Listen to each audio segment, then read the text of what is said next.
Assalamualaikum warahmatullahi wabarakatuh.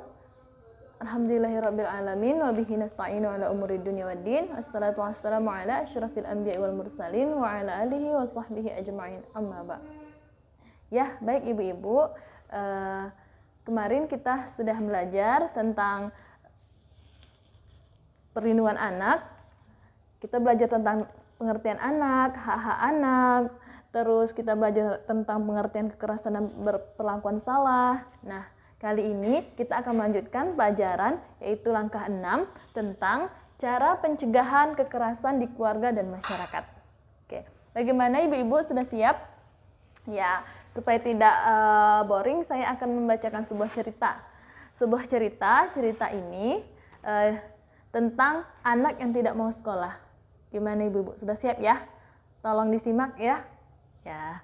Nah, kisah ini bercerita tentang seorang anak kelas 1 SD yang tidak mau berangkat sekolah. Dia bernama Nina, anak dari Ibu Edah.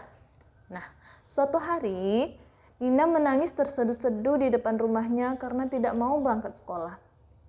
Nah, di saat Nina sedang menangis, seorang ibu bernama Ibu Ati bersama anaknya berjalan melewati dan menghampiri Nina.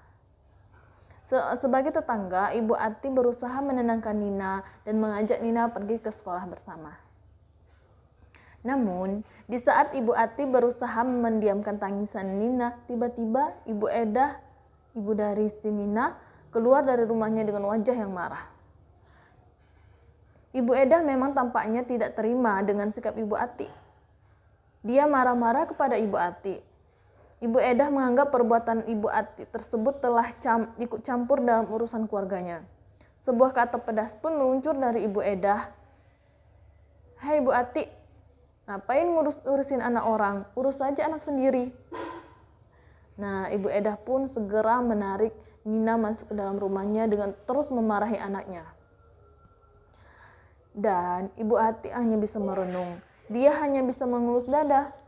Dalam hatinya bertanya, apa yang harus dia lakukan melihat perbuatan Ibu Edah sering memarahi Nina, anaknya sendiri, bahkan sering sekali memukulnya. Nah, itulah cerita yang harus kita renungkan ibu-ibu. Apa yang harus kita lakukan jika menyaksikan perbuatan seorang ibu yang sering melakukan kekerasan terhadap anaknya.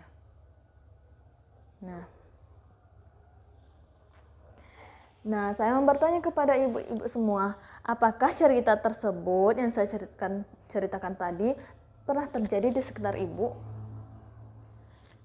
Gimana? Ibu Saidah ya? Pernah terjadi? Oh iya. Kalau ibu yang lain ada yang serupa dengan yang saya ceritakan tadi?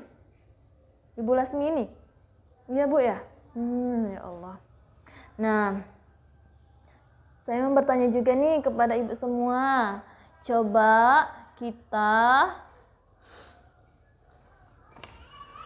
Saya bertanya, apa yang harus kita lakukan selaku orang tua jika anak kita tadi seperti Nina, menangis tidak mau ke sekolah. Nih saya akan berikan kertas plano ya. Nah, nanti Bu catat jawabannya di kertas ini, lalu kita akan diskusikan bersama. Ya Bu, ini kertasnya. Tolong dibagikan ya Bu. Iya. Nah, sudah Bu? Ya. Nah, jika hal ini terjadi kepada ibu semua, kepada ibu selaku orang tua anaknya seperti itu, apa yang ibu lakukan? Dicatat ya di kertas tadi. Oke. Udah, saya kasih waktu 10 detik ya, nggak usah lama-lama. Ya, selesai ya Bu? Mana jawabannya? Ya, terima kasih ya. Oke, Ibu Lasmini, jika terjadi ibu akan membujuk anaknya. Ya, Ibu Ratna akan menasehati, akan berbicara dengan lembut dan tidak memarahi anak. Ya, ini dipraktekkan ya Ibu ya. Ya, nah ini ada kertas lagi.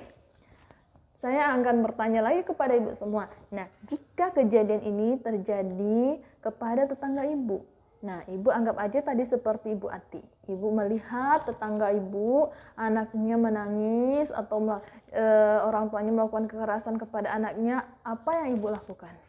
Ya, coba ya. Saya bagikan lagi kertas planonya dan Ibu catat lagi jawabannya. Saya kasih waktu 10 detik ya. Ya.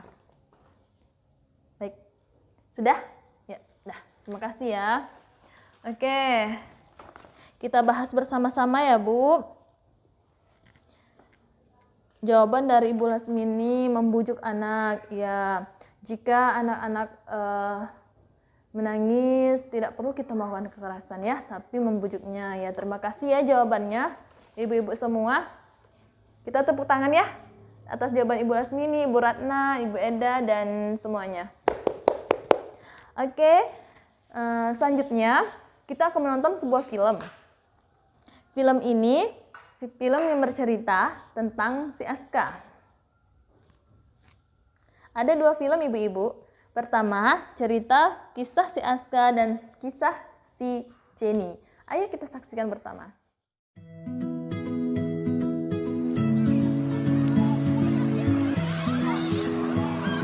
Serunya bermain bola.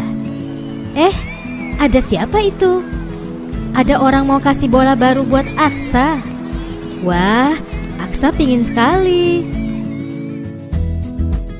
Anak pintar, jangan ikut dengan orang lain ke tempat sepi ya. Ingat, kalau ada yang mau peluk dan cium-cium kamu, tidak boleh kalau tidak ada orang tua kita ya. Kalau ada orang yang mau pegang badan, dada, perut, dan sekitar celana, tidak boleh. Kalau ada yang memaksa, harus teriak yang keras. Dan langsung lari ke tempat yang ramai. Tolong! Jangan takut atau malu ya. Cepat kasih tahu orang tua atau guru yang kita sayangi. Tidak boleh ada yang memaksa kita untuk melakukan hal yang tidak kita sukai. Bahkan orang yang paling dekat sekalipun, seperti orang tua, kakak, paman, kakek, guru, teman, atau orang yang tidak kita kenal. Jika anak-anak mendapatkan perlakuan tidak menyenangkan dari siapapun, orang tua harus membawa mereka berkonsultasi dengan para ahli agar anak bisa ceria kembali. Ingat, hubungi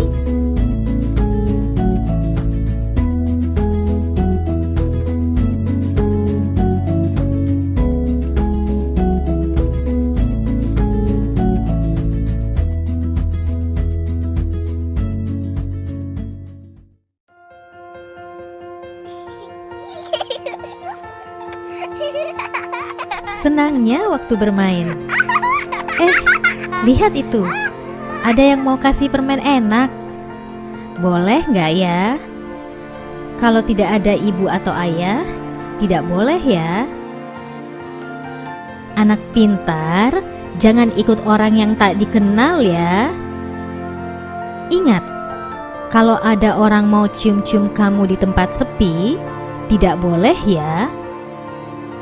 Juga kalau ada orang mau pegang badan, dada, perut, dan sekitar celana, itu tidak boleh. Kalau ada yang memaksa, harus teriak yang keras. Tidak mau! Dan langsung lari ke tempat yang ramai. Tolong! Jangan takut atau malu ya.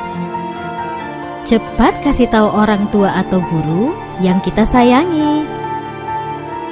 Tidak boleh ada yang memaksa kita untuk melakukan hal yang tidak kita sukai. Bahkan orang yang paling dekat sekalipun, seperti orang tua, kakak, paman, kakek, guru, teman, atau orang yang tidak kita kenal. Jika anak-anak mendapatkan perlakuan tidak menyenangkan dari siapapun, orang tua harus membawa mereka berkonsultasi dengan para ahli agar anak bisa ceria kembali. Ingat, hubungi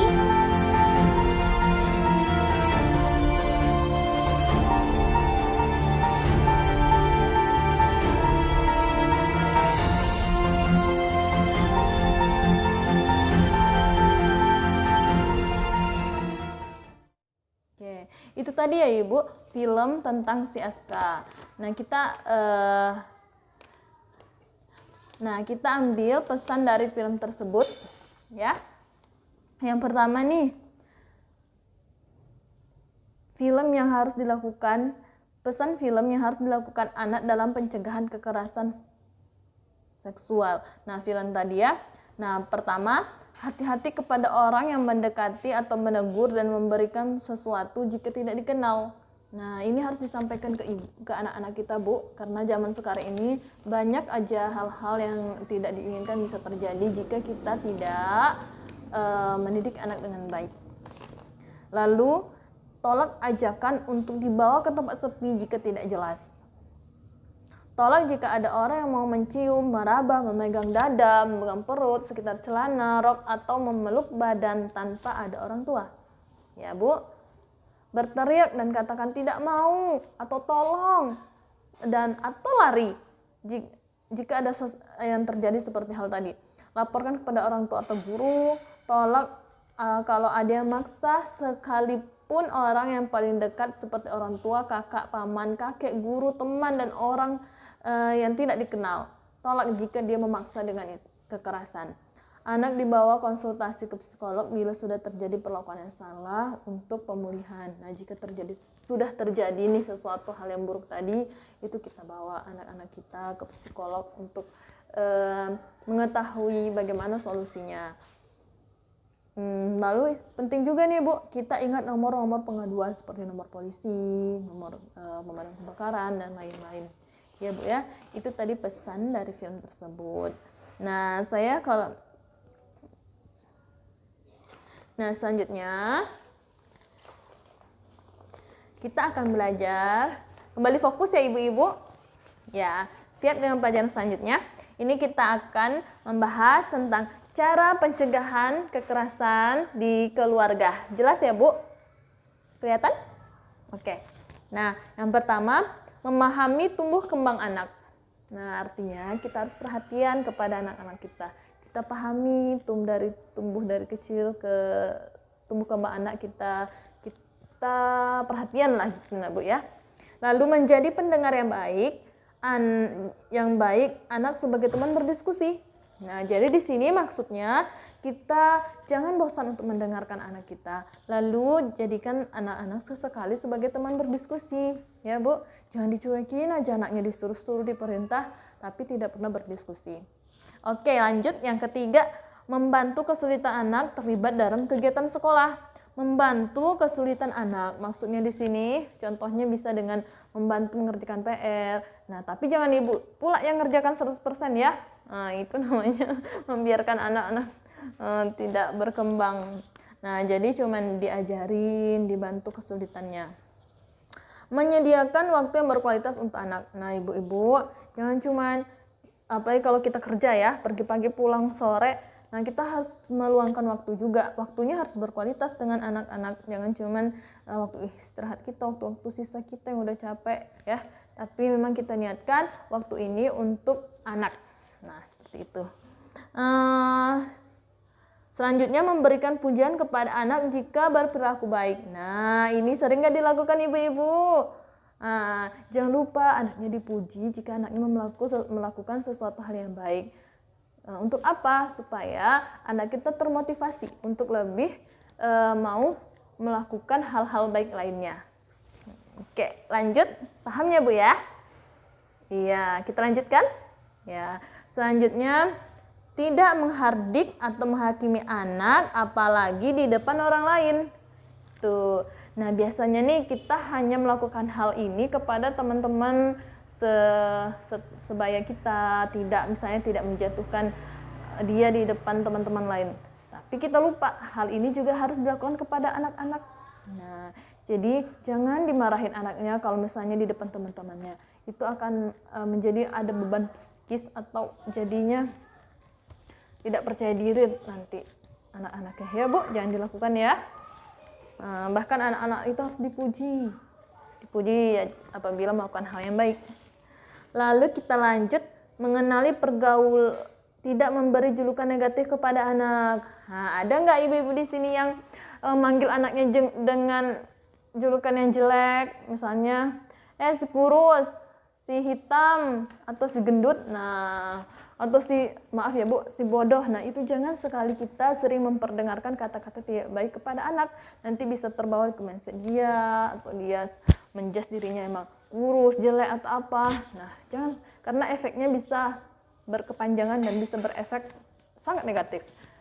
Ya Bu, jangan ya, mulai sekarang jangan memanggil anak-anak dengan julukan yang jelek, terus puji anak dengan kata-kata yang baik jika melakukan hal yang baik.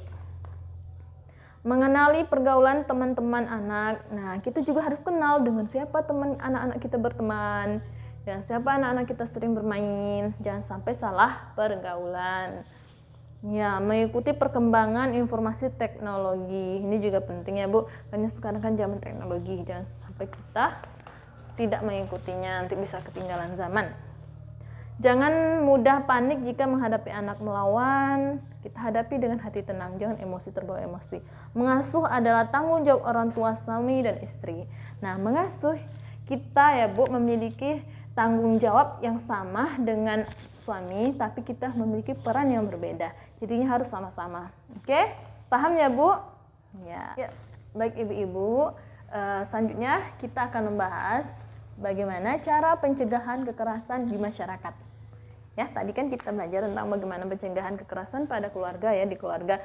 Sekarang di masyarakat. Nah, kita sebagai masyarakat nih melihat ada kekerasan yang terjadi di tetangga kita, misalnya contoh kasus Nina tadi, ibunya suka memukul, suka memarahi yang berlebihan ya. Bagaimana apa yang kita lakukan? Nah, pertama kita bisa peduli pada tetangga, kita peduli, artinya kita juga sering memerhatikan, ikut prihatin. Nah, bisa dengan pertemuan RT atau RW maupun kegiatan keagamaan, sebaiknya membahas juga tentang pengasuhan anak yang benar. Ini juga ya, ini ilmu dan harus dipelajari Bu, karena kita ingin menjadi orang tua yang lebih baik anak kita, supaya anak-anak kita menjadi anak-anak yang hebat, kita pun harus hebat. Nah, dalam arti kita belajar kan bisa di mana-mana ya, tidak harus di tempat ini. Selanjutnya, mengenali lembaga perlindungan anak dan bagaimana mengaksesnya. Nah, bisa juga dilaporkan melalui lembaga-lembaga perlindungan anak. Laporkan ke lembaga perlindungan anak atau aparat setempat jika ada dugaan terjadinya kekerasan pada anak. Misalnya yang terjadi dalam film tadi, nah itu perlu ditindaklanjuti. Misalnya ada yang melakukan kekerasan seksual, kekerasan kepada anak, penculikan, itu harus segera Ibu. Jangan sampai itu terjadi semakin meluas. Nah, ya, jika mengetahui melihat ada kekerasan, maka wajib membantu anak untuk segera diamankan. Ya, kita harus empati dengan tetangga kita jika terjadi kekerasan. Nah, sekian dulu Ibu-ibu untuk sesi ini.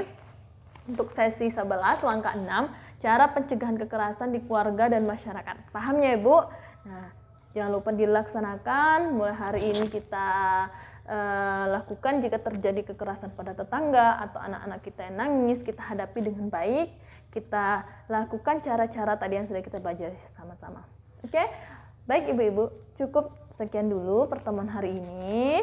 Bulan depan selanjutnya kita akan membahas sesi 11 langkah ke-7 tentang pencegahan kekerasan pada anak istimewa. Terima kasih Ibu-ibu. Saya mohon maaf jika ada terdapat kesalahan kata. Terima kasih atas perhatiannya. Assalamualaikum warahmatullahi wabarakatuh. Teman-teman, jangan lupa subscribe channel aku, like, share, and komen yang positif. Jangan lupa.